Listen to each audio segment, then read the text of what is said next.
এই যে ভিডিওটা দেখছো, এই ভিডিওটা কিন্তু সানডের। অনেক চেষ্টা করেছিলাম সেদিন ভিডিওটা আপলোড করার, কিন্তু কোনোভাবেই সেই দিন আপলোড হয়নি।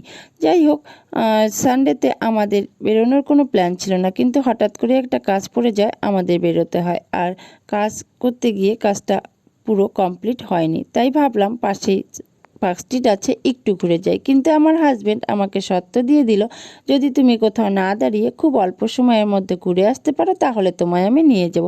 আমি ওই সত্যিই রাজি হয়ে এক পা দাঁড়িয়ে আমি চললাম পার্ক স্ট্রিটের রাস্তায়।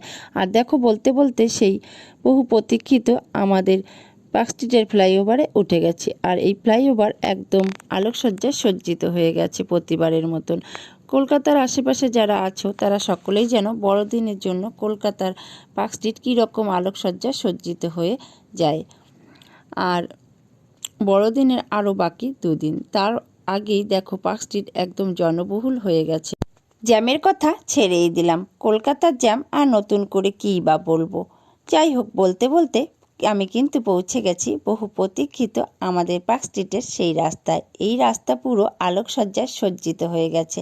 আর এই এত সুন্দর আলোকসজ্জা দেখলেই মন প্রাণ সব জুড়িয়ে যাবে। তখন মনেই হবে না এত কষ্ট করে এত দূর এসেছি। যাই হোক, তবে একটা কথা কি জানো তো, আমার এরকম হয় যে যেখানেই যাই না কেন সেখানে সবার প্রথমে আমি আমার ক্যামেরা নিয়ে বসে যাই। নিজে দেখার থেকে নিজে ভিডিও করে নিয়ে আসাটাকেই বেশি প্রাধান্য দেই। আচ্ছা, তোমাদের সঙ্গেও কি এরকম হচ্ছে? একটু জানিও তো।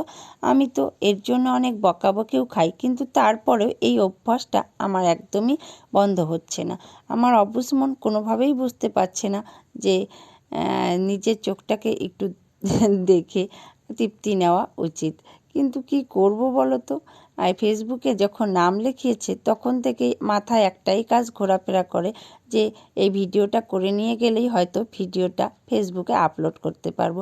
তোমাদেরও কি এরকম হচ্ছে? একটু জানিও। আমার এই ভিডিওটা তোমাদের কেমন লাগলো? অনেক কষ্ট করে ভিডিওটা করেছি। যদি ভালো লাগে একটু লাইক, কমেন্ট, শেয়ার করে দিয়ে পাশে থেকো। অনেকক্ষণ থেকে ভিডিওটা দেখেছো, তার জন্য তোমাদের সকলকে অসংখ্য ধন্যবাদ। সবাই ভালো